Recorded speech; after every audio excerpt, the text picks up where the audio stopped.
My parents paid so much money for my teeth to be somewhat straight today, so shout out Eddie Chris Chapman. For real, for real.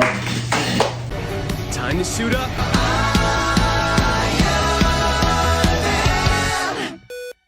Hello everybody, welcome back to another DC review. So this time it's Christian Hopkins, Jonah, Jackson Chapman. and today we're going to be talking about Justice League, the Flashpoint Paradox. Jackson, DC? No. Yeah, I'm here. For 1,000 subscribers! Yeah. Pay me immediately. A grand. 1,000 people watch Webhead Flash. Are you still getting the... I'm still currently working through how to sort all that out, because it's a lot more than I thought, but 1,000? Yeah. That's wild.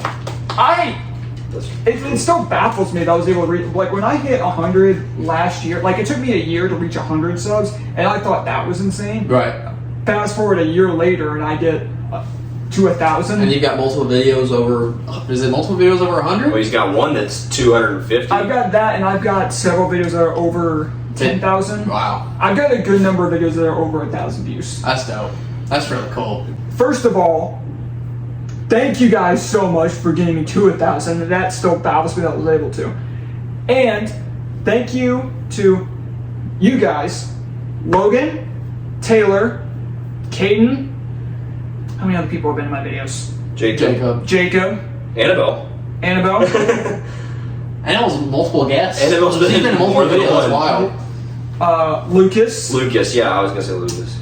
Is that everybody? Hunter has been and Jack were in that Shuri. Hunter and Jack. My channel, if you guys are watching this, I'm speaking to you too, but I'll be facing you guys. My channel would not be what it is without guys like you. My first. Reviews aren't as fun to edit or look back at if it was just me talking about it. Right. Do you remember what your first video that you were in was? My first video was either No Way Home. I think it was No Way. Or no. Yeah, I think it was No Way Home. It was the review for No Way Mine Home. was Into the Spider-Verse. Yep. Get us back in gear with talking about this. So Oh yeah, we got it. thank you all for subscribing. Thank you guys so much for being on these videos. Really appreciate it. And now let's talk about the Flashpoint Paradox. Where to start? A ton of characters, by the way. Yeah, we'll talk about that. We'll say this first. Me and Jonah are much bigger DC guys than you are. Of the three of us, I'm probably the biggest DC guy. You are. I love DC. You are. In terms of Luke is bigger DC than I am, not by a lot because. So, sorry, I nerd in my mouth. This video is sponsored by nerds. Growing up, my dad would tell me all these stories about how every single Saturday when he was a kid, he would go to the store and get a comic book for 15 cents. Every Saturday, him and his dad would go. So he has like loads and loads of Superman and Batman comic books. So I read those growing up. So I would say I'm much more into DC than Marvel. So this is right at my alley. I'm definitely more into Marvel than DC, but you definitely trump me in DC knowledge because your knowledge of DC expands to a lot more characters than I do. Yeah, right. Granted, my knowledge of Flash, I think that's the one character I might trump you in terms of DC knowledge. Hey, you stuck my foot. And we got dogs right here. I remember watching this movie so much as a kid. Yeah, I didn't watch this until recently. Like, I'm a more recent Flash fan, but maybe as of like 7 years ago, around the time that the CW show was first starting. Oh, Olaf, what's your deal? here. Stop Do whining. you want up? Is that what you want?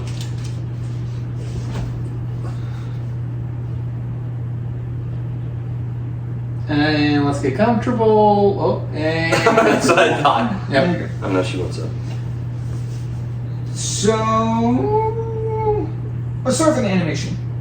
Animated movie, I feel like it's a proper name to speak of. Yeah, I think it looks it's great. not dated. It doesn't look dated. I think it looks great. Yeah, I think it looks really good. Obviously, it's no Spider-Verse. This movie. Right. Spider-Verse is in a whole nother level when it comes to animation. Also, disclaimer: this movie is not for the Not a kids movie. Younger audiences. DC animated movies tend to not. As a 21-year-old, I was shocked by the amount of gore and blood that was in an animated movie. Because DC is so like if you get a Marvel animated movie, right, it's not going to be anywhere near this because DC is like as a universe is much darker. Right. Yeah. That is also another thing. So this is us rewatching the movie for I don't even know. I didn't remember half the stuff. This is Jackson's first time seeing this movie. And every couple seconds, Jackson would go, "This movie's crazy. Yeah. Well, also, each character was above 8 foot tall. Yes, the animation style is every character's jacked. They're jacked and they're huge. Especially Cyborg. Like I was just shocked by how even Barry Allen's mom was like 7'5". I'm like, bro. Yeah, Barry's like the first time you see him, Barry's built like a linebacker. Right. Y'all ready for a hot take? Are you gonna say that this is the best Barry or something? That I've ever seen. Yes. Interesting. It's either. He's jacked. Okay, it's tricky. I'd say it's. But Grant's so. Here's good. the thing: the suit's cool, but the little wing things are a little bit too far out. It depends on the angle. Like Yes. the way sometimes it like looks fine. It's just some angles that make it kind of That make it look goofy. No, in some ways it's animated because sometimes look at you and it's back. For some reason, when it's closer out shots, they for some reason go out. I think that's an animated thing. I don't know what the deal with that is, but no, that might be a hot take. But when I think of like my favorite or like the best Barry Allen, it flips between Grant Gustin as the Flash or this version. Granted, this is one movie, but for this one movie to be as good as it is. Well, for someone that's only seen Ezra Miller Flash and this Flash, I would say this Flash is Easily night or day. Well, I do think Ezra is still good. He does a good job of what he has, I think. For the type of Flash that he was, I will say he played that role well. Right. Yes, correct. I just don't like his version of Flash. I just don't like Ezra Miller. Well, no, not that. So, Like it's for that type of Flash, Ezra performs that very well. It's just that version of Flash is just not well written. that segues well into the plot of this movie. The plot of this movie is exactly like 75% of it is just the live action Flash that just came out this year. right. It came Obviously, out 10 years. Like this movie came out 10 years ago. Right. As it- I mean, there were so many like parallels to the live action Yes. Flash. I was like, the only heck? big thing that's changed is in the live action that came out this year, the whole like World War III event that's happening is there's no Superman to stop Zod. Zod is going to destroy everything. Yeah. It's basically just Man of Steel without Superman. Yes, in Flashpoint Paradox, Wonder Woman and Aquaman are at war. right. Yeah. Which is cool. I like that. Yeah. I mean, it's two DC characters that I don't know a ton about, but to see them on screen go at it as like an epic battle, I thought it was like Yes. really cool. And then to get the scene where you see how it started, Right. And like you go to this Flashpoint world, and then you hear they're at war, and then a little bit later you see why they are at war. Yeah, it's Barry having a dream. Yeah, I thought that was. I really thought interesting. one great thing about this movie is that it does a good job clearly showing this is in the past, this is the future, this is current time. Like It makes time travel not like it makes it simple. right, because like some time travel movies can be like, oh well, what's happening here? What's happening here? What version of what world version are we in? Right, exactly. And this is clearly put like this is alter ego Barry. This is reverse Flash. This is actual Barry without his power, something like that. So it does a really good job of kind of diversifying and separating each different world. And so Yeah, I think that was handled pretty well. And because some of the three like big changes they make like big plot points about with having Barry react to these changes in the dream is you get this seeing how the war between them started. You see more of a simpler one because that flashback with Aquaman and Wonder Woman seeing how that war started takes up the most amount of time. The other one you see, Superman's pod just made someone completely different. Yeah, he's it skinny. creates a- He's skinny as hell. Yeah, because it creates a crater in Metropolis, and they see him as a threat, so they take him hostage and just kind of lock him away in like an Area 51 situation. Yeah. that boy would be destroyed by a linebacker in the NFL. He would have every bone in his body just Yeah, crushed. because you first see him and you see his ankle, and you're like, that can't be Superman. That is Superman. Yeah, you were like, who's that? And I went, that's Superman. That's and one thing- you went, huh? That's one thing that I like about this movie is like, okay, Batman I think is the most. Well, Batman and Superman are obviously the most popular. This takes Superman. Here, you're over here. You're a side character. It's very much like makes Batman a big part of this movie, but Yeah, not yeah. Bruce Wayne, Thomas Wayne. Yeah, Thomas Wayne, which is good. Yeah, There's also a lot of famous people that voice acted in this movie. yeah. Michael B. Jordan is Cyborg. Nathan Fillion, otherwise known as, what do you think is his most famous role? It's gotta be Firefly. I guess so. His famous most Well, no, he was big in Castle, the TV show. But yeah, he's His recent role is Guardians 3, most James Gunn Yeah, stuff. the He's cameo in going Guardians. to be Guy Gardner in the new DC movies, but he's Green Lantern in this movie. There's which is awesome. it's It's not the last time he voices Green Lantern, I believe. no, I don't remember when. But just like Green Lantern's another big character that they just kind of here you Yeah. go, stay over there because they focus on Flash, Batman, Wonder Woman, Aquaman. Some of the less, I mean, besides Wonder Woman, besides some of the less talked about people being Aquaman, like because Aquaman doesn't get a whole lot. Not really. I mean, he gets a little more than Wonder Woman, but aside from that, it's definitely Flash and Batman and probably Cyborg. More so Flash and Batman that get the most because Dude, Obama's in this movie. yeah, he is. It's wild. Because Cyborg works for the government, and at the time when this movie came out, which was 2013, Barack Obama was in office. They're like, "Hey, Obama." True. It's wild. I thought it would have been great if he did voice him, but there's no way it was him. But I think it would be cool. It sounded like him though. The parts that I remember from this movie as a kid loving was the action, all the action stuff. Yeah. All the characters we just talked about were great, but the action is Right. I thought those fight scenes were really well done. This is probably this was probably when I was a kid. This was my introduction to violent movies. Right. This is more dark than the Batman. Like, Probably, the Pattinson movie. Yeah, And I'm like, how did an anime movie be more violent than Pattinson's? Yeah. Batman? And this is not the first nor the last violent DC. Wonder Woman decapitates multiple people, one of which she holds up their head as a trophy. Mara. What else? That's crazy. So, and then we haven't talked about Zoom yet, but someone gets we're shot. going to. Someone gets shot through the head, and you see it. You see the whole. There's a lot. There's Wonder Woman murders children. He does that. Shazam. Yeah, Six murders kids. six kids in fighting when she murders kids. Yeah, that was. It's crazy. And Shazam was a lot more of a simple change. It's just all the kids transform into one body of Shazam or Captain Thunder. You know that, like, some parents were like, "Oh, an animated DC movie. Let me watch it with my kid." Maybe not so much this one. No. Not so much for violence, or not so much for swearing, but even though there's a good amount of that, but not as bad as stuff like Deadpool. But it very much like it's half Deadpool, because Deadpool is very much not for kids because of the violence and the language. There's not as much language, but there is violence. Right. So, I still haven't seen Deadpool. I have to go see Deadpool. You need to go. It's a great one. Devil's so good. We need to start X-Men movies soon, actually. That's true. But No, all the action is great. What would you say is the best action scene in this movie? just like the last scene between the Amazonians and the Atlanteans.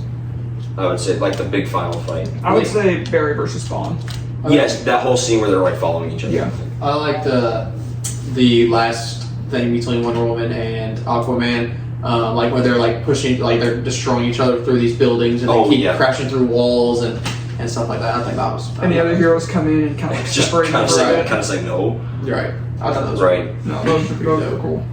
We should probably say the whole reason for why Zoom. this movie thing. Well, yeah, Reverse Flash. Yeah, Perfect voice for the character. Yes. I don't know. I forgot what his name. You said the. I voice. said it earlier. I forgot what else he's in. He's good. He's the perfect voice for this character. But the entire time, so at the very beginning, after like what the Rogues, is that what they're called? Yeah, the Resistance. After foiling a plan by the Rogues. Oh, the Rogues. Yeah. At the very beginning. The beginning scene might actually be my favorite. It shows Barry like running off and then title card. But what you don't realize is in that time he travels back in time, like right before that, and he goes to save his mom. Because that's the biggest thing about this movie is if you've read the comic Flashpoint Paradox, obviously you'll know this movie is essentially one-to-one to the comic with some minor changes here and there, but something honestly like better a little bit. They're very minuscule, but like they're like just slightly better.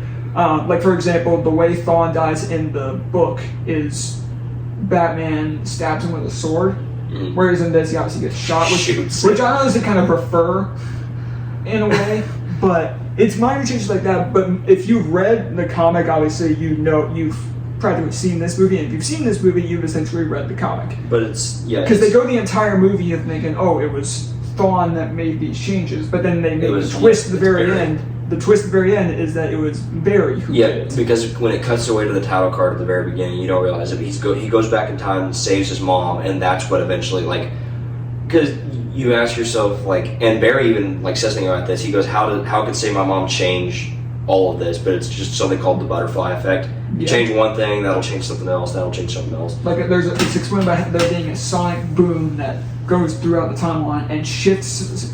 Everything if something is shifted by like barely anything, it changes. Like that small shift sent Superman's ship to somewhere completely different and changes everything about that. The slight shift changes the outcome of Crime Alley, which is exactly what happens in the live action Flash that came. I just think it's just done so much better. It's so much better than the live action Flash movie. It's pretty simple. It is. It is very simple. A lot of stuff goes on, but you peel it back and it's pretty simple. Yeah, it's just simple. Barry changes the timeline, going through first trying to get his powers back. The scene where he does get his powers back, I think is pretty sick. It's cool. Yeah. Where he gets, what was it, third-degree burns all over his body. Third-degree burns, and he heals him like that. And then he saved Batman from dying. He goes, I told you I'm fast. Yeah, that was a great scene. And I mean, just this movie, it throws a lot of characters at you, but they'll die. Well, so that was, I guess, a nitpick of mine is a person that doesn't know DC that There's a lot of characters. There's a ton of characters that there's no backstory given on. Like they just kind of show up. They just kind of show up, and I'm like, y'all knew who they were, but it was like, oh, I'm expected to know who this is. Some of them I don't know, but it's like they have an important role of some sort. Like that ship scene, there was multiple characters. I was like, who the heck are they? The thing is, because there's like Deathstroke, Lex Luthor, Black Manta. We're listing them all up, and you're like, who the hell? I'm like, the only one I truly knew was Lex Luthor. The thing is, in this movie, like all those characters in the comics and like other stuff, they are big roles in this movie. Mm-hmm. They're just kind of the only people you need to know are like the Justice League members, really, right. Because like you see like all these like Black Manta, and in that one scene you see Lex Luthor and Deathstroke, but they die immediately. Yeah. They're just seen as goons. That's what I like. This is obviously not. You don't need backstory for all these characters, but but they do throw a lot at you. So but at the same time, this is also not the DC movie you want to have as someone be like their introduction to DC, right. Because it throws so much at you, mm-hmm. It's where you're gonna be like, oh, who are they? Who are they? Who are they? Yes, it'd have been much worse if they tried to explain it, but in reality, they're just like, hey. Here's this person, they're going to die soon. They serve their point as to showing, hey, this is how this timeline has been changed. Like, this is how this hero is different, which is, I think it's perfect. Like, they don't explain the characters, but because of what the story is, it works perfectly. They don't show you why everything happened. They just show you, hey, here it is. Yeah. God, is there anything else? I think that's my only nitpick. They do throw a lot of. No, I can see this being a nitpick. For someone who doesn't know DC that well, that's a different. There's some characters that showed up that I didn't know. Yeah, there's some characters where I look at and I go, I guess it's supposed to be Red Hood. It's not, no. Okay, it's not. No, it looks so much like him. Like Batman even calls him like the boy idiot or something. So it's like it looks like it's like a Robin type interaction. So. Having like, is that supposed to be kind of like Jason Todd, but they never say his name. But it's just it's cool to just see like a different. This movie is just, it all boils down to it's cool to see an alternate universe where everything goes wrong. And because this is the Flash's best story in comics and any media, to see it done this well in an animated project ever, and somehow done better than it was in the comic, it's so satisfying. Which was why I borderline hated the Flash movie, like live action, because it did that storyline so dirty. It does it not great. It's like, hey, here's so Evil Barry. Yeah, Evil Barry instead of, I don't know, Thawne. It still gets my nerves. Like another day. Anyways, another day. Previous video, go watch that. I think everything in the final scene after Barry changes everything back, and you get the scene of him showing Bruce his father's letter and having a really good final run moment. I really like they do whenever Barry catches himself. That's a cool scene. That is a cool scene. Barry catches I was gonna himself, talk about that. and then it fades to white, and all you hear is "I'm sorry, Mom." Yeah. That's like the scene in the live action Flash where he puts the can back, like the whole thing between him and his mom, which I think is the best part of that movie. Yeah, it is. But they do that just kind of off screen kind of thing. And I think that's cool. It was handled so well. And then having it as an epic ending with that final run with the soundtrack, which is a banger. Yeah, they do like a whole like Spider-Man final swing thing. And those are some of the best scenes in Spider-Man movies. So where you see, I certainly won't complain about it in a Flash movie. Flash, even though it's Justice League, but it is what it is. And then this movie, I know we didn't watch it on there, but we saw this movie. This movie is a post-credit scene setting up Justice League War. I love Justice League War. Because this is technically setting up for the new 52 universe, which is basically just after the DC universe. Basically, Jackson, when Barry changes the timeline back, it creates like a new timeline of sorts, like the same that was beforehand, but it just minor differences. like you notice his makes sense. You notice his suit was different at the very end, like it had those yellow lines on it and stuff. Gosh. Huh? It's fine. Just had that horrendous voice crack. We didn't hear it. It's fine. Oh, and, okay. and Batman's suit in the beginning was blue, And then it was black. Yep. So just minor things changed, which is kind of what they did in live action, except it wasn't minor. It No. was hey, different Batman It again. was, hey, Clooney. So I think that's just like a different universe. They're just kind Just leave that where of it is. Ezra Miller just move Go over there. someone else. Give us like Lucas Till as Barry Allen. but Dylan O'Brien. Anybody else? Don't know, Brown would be good. Yeah, I think it'd be good.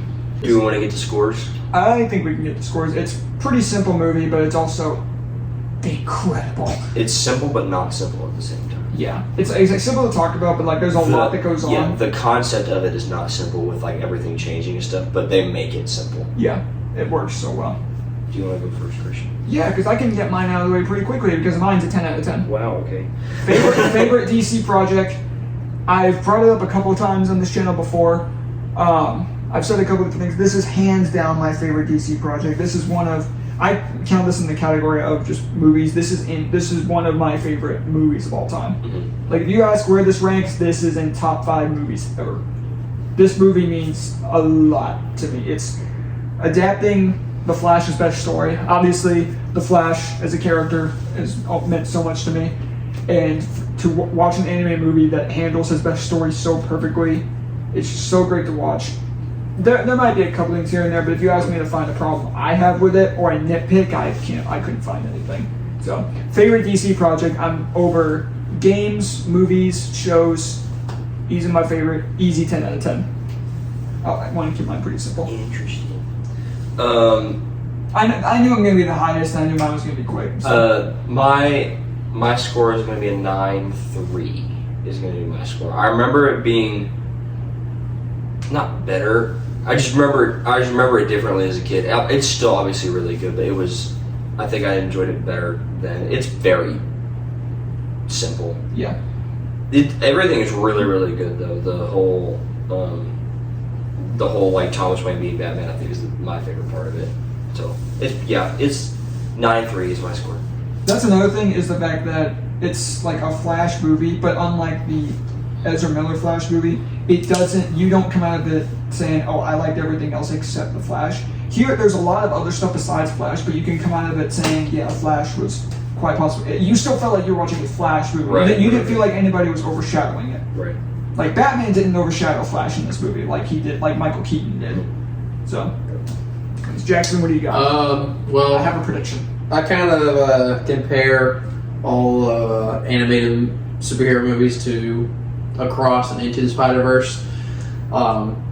So this would probably have to be like a 8.5, I would say. My guess was 8 flat.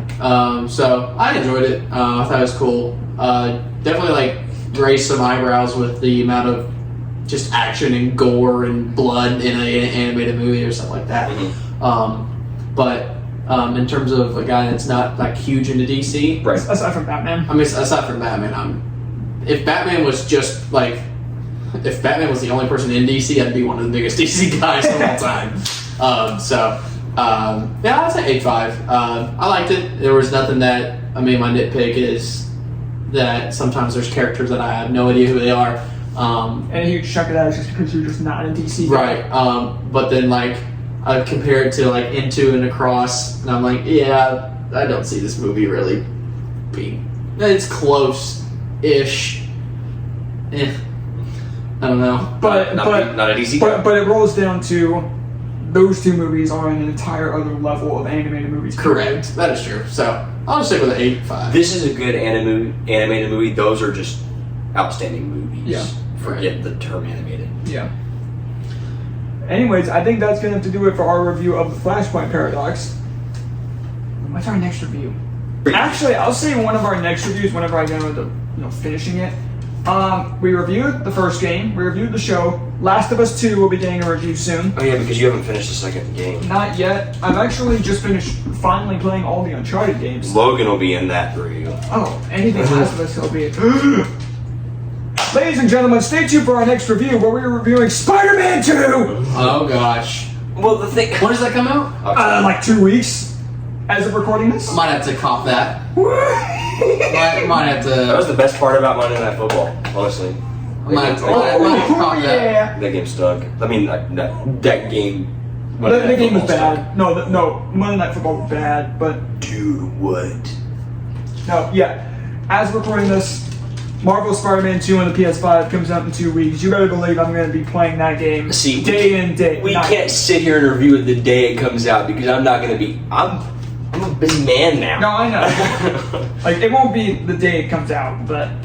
You'll be done with it by the day it comes out. Nah, it won't be possible. You'll To find 100%. a way. Not to 100% to finish the story. You'll find a way. Finish the story. Maybe, but I also might be one of those guys who I want 100% first. It does the final look. It mission. does look really good. It looks perfect. That trailer they just released Monday. That was really cool. The thing is, like not gameplay trailers. Cinematic trailers always look better than the game does. Obviously, I think it'll be close. Yeah. Just because this is like optimized for the PS5. Yeah.